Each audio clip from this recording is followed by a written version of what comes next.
Welcome back to Story Time. We have been listening to a lot of stories about the gods and holy men. Today let us hear a story about the glory of hearing a story. And this is the story of Atmadev and Dhunduli. Now Atmadev was a very holy and noble man. He was well versed in all the Vedic texts and he used to do all the rituals and worship of the gods with total devotion. However, his wife Dhunduli was just the opposite. She was quarrelsome in nature. She used to use harsh words and would lose her temper at the slightest provocation. She would do all the work inside her house but was a total terror even in her locality.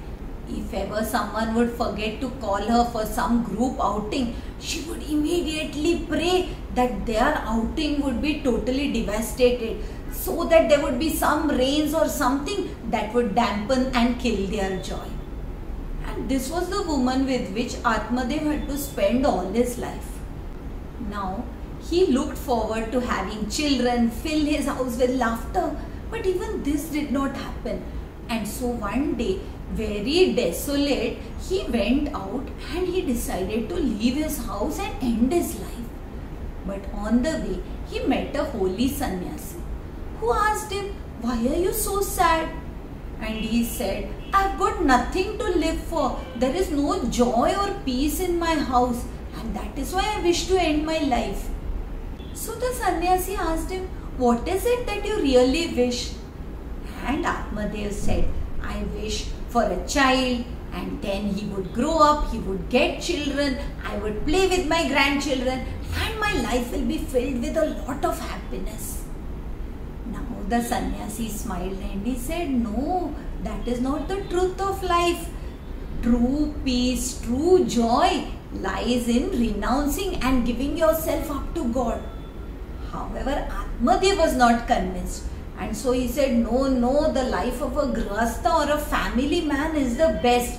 That is where I wish to remain happy. So the kind sannyasi agreed and out of his compassion produced a magical fruit and handing it over to Atmadev told him, "Go and give it to your wife. Tell her to eat it. But for 1 year she has to be pure, compassionate, holy and devout, and after 1 year of this ideal good behavior of a devotee, you will be blessed with a son." Now Atmadev was very happy, overjoyed. He rushed home, called his wife Dhunduli and told her, "Come here, I've got great news."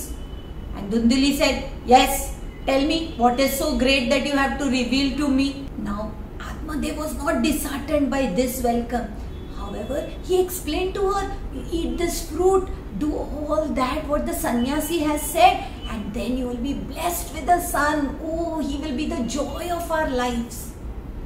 Now, Dhunduli was a very strange woman. She did not want this trouble of looking after bringing up a child. And moreover, that 1 year of discipline was so totally difficult for her. So, she lied to her husband. She told him that she had eaten the fruit while she plotted with her sister who was also pregnant that at the end of her sister's pregnancy the sister would hand over her child to Dhunduli and Dhunduli would pay some money in exchange. Now even the sister was like her and so this deal was fixed. As for the fruit, they decided to check if that holy man was right and they gave the fruit to a cow in their cowshed. Now it so happened at the end of 1 year, Dhunduli said that she had lost her son in childbirth while the sister offered to give her son just to relieve the sorrow of Dhunduli. While the cow gave birth to a human child but with ears shaped like that of the cow. And so Atmadev began to bring up both children as his own. The son born to the cow, because he had ears shaped of that of a cow, was known as Gokarna, Whereas the son born out of Dhunduli was given the name Dhundukari, the one who would create a lot of noise. And true to his name, he grew up to be a very vicious and evil character. While Gokarna was the total opposite. He grew up to be a saintly lad. Both of them were taught by their own father. While Gokarna became well versed in the Vedas, Dhundukari was a total terror to the entire society and neighborhood where they lived. He would go about creating chaos and people just hated him. While Atmadev was very sorrowful and kept remembering the words of that sannyasi who said that just having children does not make life a peaceful and joyous one. Now, as Gokarna grew up, he decided to go and visit all the holy pilgrimage spots and took the blessings of his father and left. While Dhundukari fell into evil company, he did everything that was against the principles of Dharma. And finally, both his parents were totally at a loss on how to handle this child, how to handle this terror which had grown up in front of them. When Gokarna returned, he saw that his father was very sad and explained to his father the actual goal of life, which was moksha. Explained to his father to develop detachment, give up this family life which was giving him nothing but sorrow, go into the forest and sit in contemplation about the divine. Understanding this truth from his son, Atmadev left, did exactly what his son had told him, and then merged into the divine. While Dhunduli was now the point of torture, because Dhundukari did not spare even his mother. When he wanted money to indulge in all his bad habits, he used to torture his own mother. And finally, even Dhunduli gave up her life by jumping into a well. And it was Dhundukari alone. Like a wild bull he lived, because there was no one to control him. And finally, he developed such evil friends who themselves killed Dhundukari and then escaped with all the money that he had. When Gokarna came to know, when he got the news of the death of his brother, he performed all the Shraddha Karma, all the rituals, so that the soul of his departed brother would be at peace. And finally, when he came back to this village, which was on the banks of the Tungabhadra river, suddenly he was accosted by a strange creature. Sometimes it would have the face of a bull, sometimes it would have the face of a goat. And when Gokarna asked this creature who it was, that creature moaned, "I am your brother. For all the sins that I have committed, I am like this now. I am never at peace." Gokarna was surprised, because he had done all the rituals that a brother should do so that the departed soul gets peace.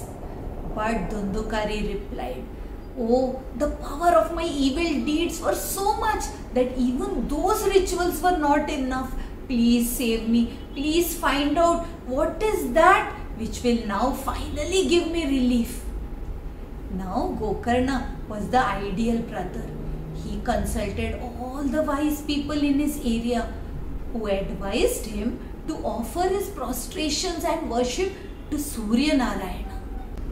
Lord Surya Narayana, the sun deity, pleased with this worship of Gokarna, appeared before him and then advised him that if his brother needed redemption, if his brother needed to be at peace, then Gokarna ought to conduct a Bhagavat Sapta, which means for 7 days the glory and stories of the Lord would be narrated.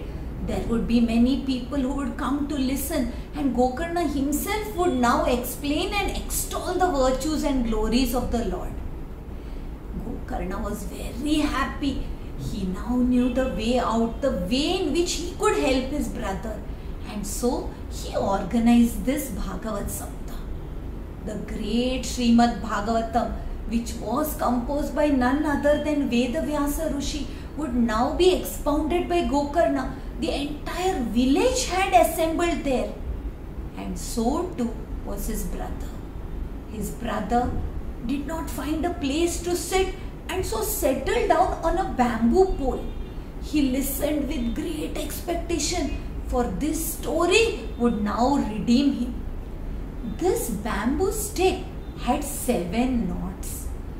As the creature clutched onto the bamboo stick and listened with utmost dedication, day after day, at the end of the day's story, 1 knot would explode, and the people around would wonder what this sound was.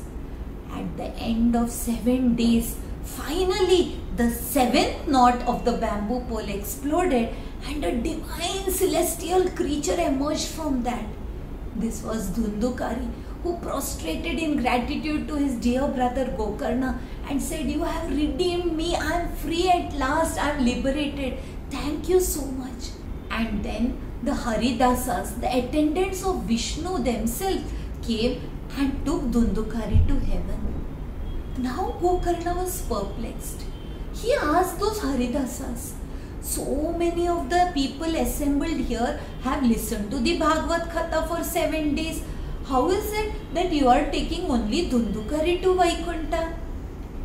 And they smiled and answered, "Because all the others listened no doubt to the stories, but half their hearts were back at home. Some were worried about their cows, some were worried about their children, some were thinking about their wives.